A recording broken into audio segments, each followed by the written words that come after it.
Welcome to It Is What It Is. I'm Corbin. And I'm Anthony. Last week we talked about how narrative plays such an important role in our lives as humans. And today we thought it'd be really interesting to kind of zoom in on this concept of narrative. And instead of focusing on the team approach, what are good storylines for the playoffs, we wanted to focus on individual narratives, which, spoiler alert, has a lot of threads. Yeah, we're obviously not going to be able to pull all of those threads, but let's see if we can tickle the twine a little bit. Oh no, So, not Kevin Harlan. I got it in there. I got your least favorite phrase. I wanted to bring in a discussion of Paul Ricoeur, who's a philosopher of hermeneutics, known for a lot of different threads and topics, but he wrote a couple of volumes called Time and Narrative, which I actually am not familiar with. I'm going to be using one of his other volumes called Oneself as Another. But here he explores the concept of personal identity and agency. And the question is the larger question he's exploring is what does it mean to be an agent and to make decisions, which ties back into our discussion a little while ago about decision making being so important for a really great player. But on the way to exploring agency, we have to kind of understand what it means to be an individual and who we are. So for Ricoeur, there's these two kinds of identity. There's Edom identity, which is like numerical, like being one thing.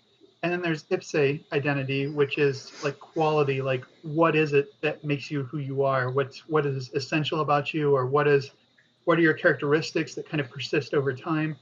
And we tend to treat those two things as singular, but actually time puts pressure on those in different directions. So to consider ourselves qualitatively, well, my body changes, my mind changes, my personality changes, my circumstances change. There's nothing qualitatively now that's the same as when I was 14.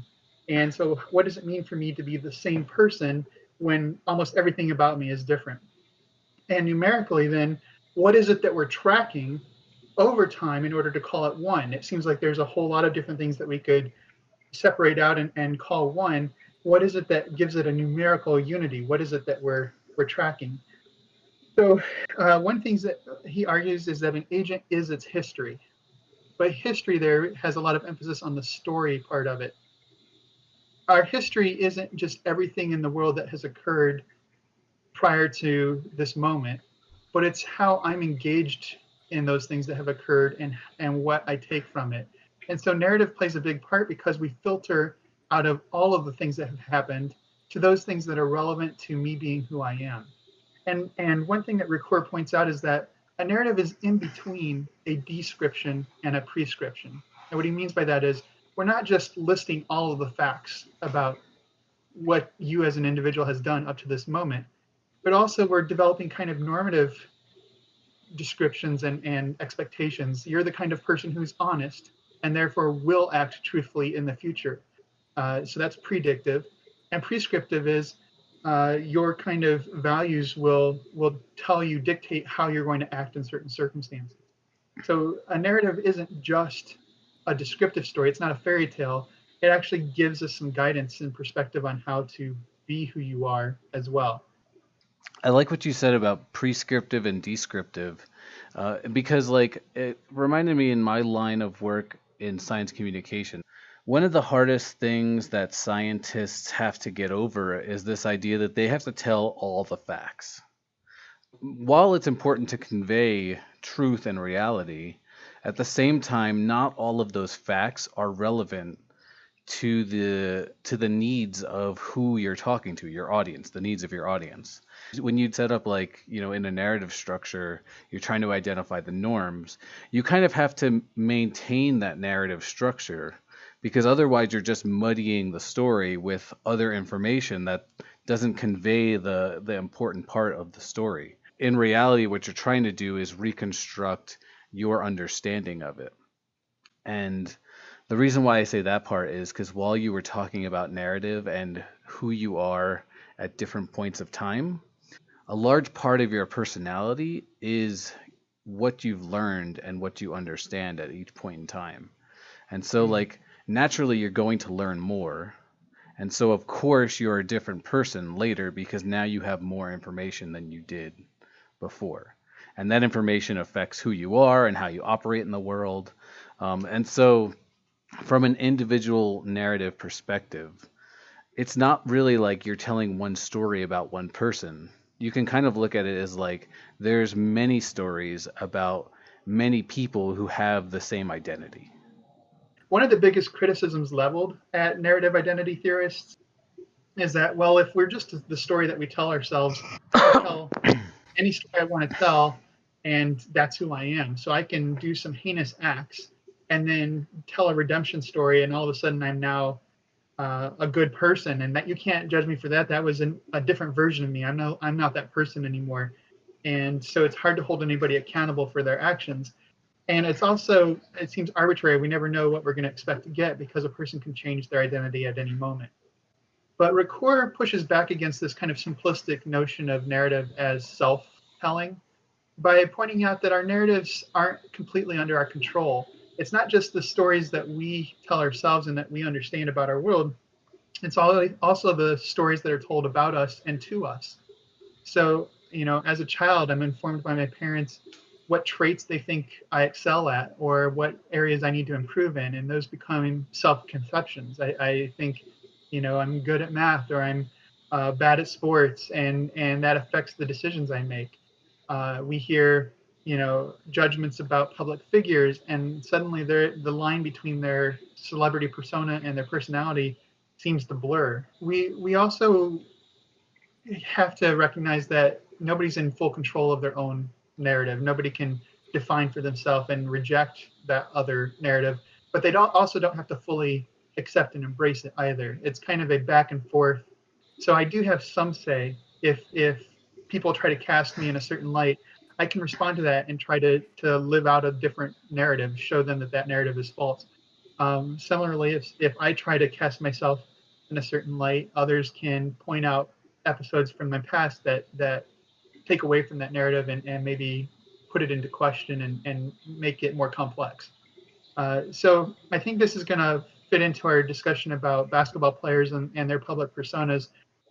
What's interesting about this is that when you say things, right, you're kind of constructing your own narrative about yourself. I, Anthony, am doing this It Is What It Is podcast. So now the words that are coming out of my mouth are like a tangible narrative that I'm creating. But typically, if I want to prove that there's more to my narrative than just what I'm saying, I have to do things, and somebody else has to basically tell that narrative for me. Like I can't say, I also do this. Nobody's really going to believe that. But if somebody else, you for instance, say, you're more than just this podcast. I've seen you, work for nonprofits. So there's a charitable side to you. That's like the only way that other aspect of my narrative becomes, part of the fabric of reality. Hmm. And I think that part plays into this conversation about basketball because, back before social media, players were essentially just the sum of what they did on court. Hmm. And you didn't really understand or know what they did off the court unless it was like a news story or whatever. But those were so few and far between because all that action focused on the on court stuff. But now, Yeah. players can say stuff on social media. The news cycle is basically 24/7. So you get a more complete picture of that. I would argue that stuff like the Me Too movement wouldn't be possible in a prior time. You probably were able to much easier to control your own narrative. And so you could basically hide the things that the public would disapprove of and only promote the things that would gain you fame and notoriety. Where now there's like people who are trying to find the cracks in the armor, and I think it actually makes us all act a little bit more honestly. No, I think that's really important. What transparency has done to affect our own self-conceptions and the way that we relate to one another. So we did talk about some examples of how players in the social media age have responded to fan narratives about them. And I don't know which one you want to talk about first. So we've got two examples: Kevin Durant and LeBron James. We're going to look at the decision, right? LeBron James' decision, and then his decision two, I guess is what it's being called. So him moving from Cleveland to Miami and then him moving back to Cleveland. And we're going to chop history off there, and nobody's going to remember that he played for the Lakers anyway. And Kevin Durant moving from the Thunder to the Warriors. And probably we could probably fit in him moving back to Brooklyn. Him moving to Brooklyn, not back to Brooklyn. Yeah. So let's go chronologically then. Let's start with LeBron James. So, we have 2010. I was in Ohio, and we heard this horrendous news that LeBron James was taking his talents to South Beach. And it was completely devastating to the entire state of Ohio. And to New York. But, I wanted to still be a fan of LeBron because I loved his diversity and talent. I love a player who is an incredible scorer, but is willing to involve teammates, and his passing ability has always attracted my attention, probably disproportionately. And even though he's a superstar, I think I've liked him more than other superstars precisely because he's such a willing passer. So I followed him, unlike many of my Ohio compatriots. I followed him to Miami and cheered him on through that time period. And there was a huge public backlash. I mean, he was a villain, not just in Ohio. A lot of places thought of him as an opportunist, as someone who was taking the easy way out. Jordan stayed with the team that he was drafted with, and here's LeBron leaving Cleveland instead of bringing them a championship, going to play with some other superstars so that he can get some easy rings. That's kind of the narrative that was being written about LeBron. And I even heard Dwayne Wade in an interview this week talking about how a lot of racist overtones when they were out in public, things that were said to him and LeBron that were very, like put them back in their place on the plantation, and just really nasty comments. So the narrative exploded that he was, maybe not as strong a superstar as he was supposed to be. He's no Michael Jordan. And then how he's been able to rehabilitate his reputation. What's interesting to me is that the narrative was singular in perspective, but it was multifaceted in message. And by that I mean, like, after he went to the Heat, everybody hated him except for people in Miami. But they all hated him for different reasons.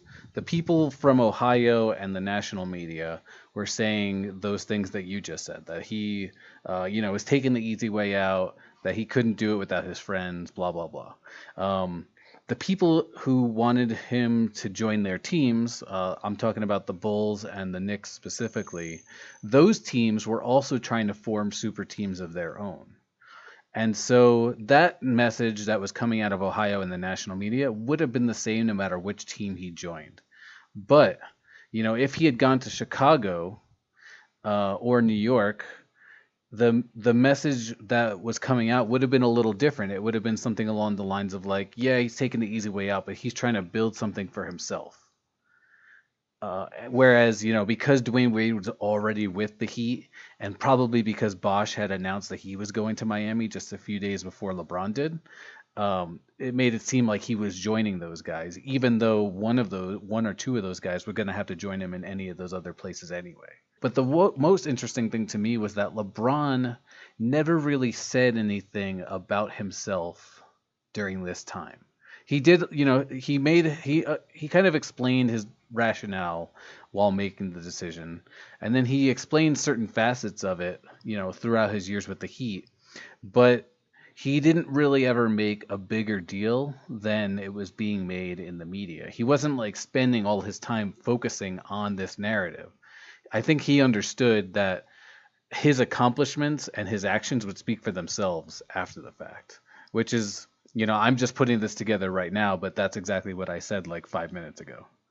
But they had some battles along the way, and LeBron could have continued trying to win there, but decided to go back to Ohio and see if he could get a championship for the team that drafted him for his hometown, basically. And I think that rehabilitated his image for Ohio for sure, and maybe others across the country, because when they did finally win a ring, it was the it broke the Cleveland curse. And so it looked like an act of charity for LeBron to leave a comfortable situation in Miami, go back and work with kind of a rising superstar in Kyrie Irving. And I think that helped rehabilitate his image. So when he did leave for Los Angeles, the mood in Ohio was much different. They were like, no, he did right by us. He came back and gave us what we needed. And now, we wish him all the best. So a very different narrative as he goes on to this next stage of his career. There's two specific examples that I can think of during that comeback story. One is it's a redemption story, right? And everybody loves a redemption story. Two, when he announced it for the Decision 2, the story that he published was called I'm Coming Home, which like he's already right there like reestablishing the narrative in his favor. And it's kind of hard to be mad at somebody for making that decision. Now, of course, the people in Miami were mad, but who gives a crap about the people in Miami? They're all soul suckers anyway for living there. Speaking of soul suckers, should we go on to Kevin Durant? Yeah, let's talk about Kevin Durant because, as I'm saying, LeBron is like he is very carefully controlling the narrative. And Kevin Durant, I would say, is very chaotically controlling the narrative. So let's talk about it. He's a young rising superstar, gets drafted by the Sonics #2 when everybody kind of wondered if he should have gone #1 and what kind of talent he was going to be. He immediately demonstrated he was the superstar that was possible, that was perceived as possible. And hitting a growth spurt as well. All of a sudden, we have one of the best shooters in the history of the NBA playing on a young team. They move to Oklahoma City, pick up another couple of pieces in Westbrook, Ibaka, Harden. It looks like this young core is going to be an unstoppable juggernaut, and Kevin Durant is the silent killer. Like, he's not mouthy. He seems kind. He's known for his charity. He's basically seen as an all-around upright guy who is a superstar with no ego. Like, even Russell Westbrook is kind of given the spotlight, and Durant seems okay with that, which gives him a very favorable reputation initially, and then that all goes downhill. After the decision, everybody said Kevin Durant is the model superstar because he for all the reasons that you just said. So we're here at Kevin Durant's decision, which for some reason doesn't even have a name, even though it's one of the biggest moves in the NBA in the past 10 years. So that already kind of establishes this idea that, the narrative is constructed. So he goes to the Golden State Warriors, and there was kind of rumors that he would do that beforehand, but a lot of people saw that it came out of nowhere. And he, up to this point, was pretty quiet, but it was that last year in Oklahoma where there was he was starting to make noise, probably inadvertently. The fake Twitter account thing happened. I'm pretty sure it was that last year. I got the impression that, Westbrook and him, there were definitely tensions between those two. And because Kevin Durant didn't say anything about that stuff, he kind of let Westbrook tell the narrative about him.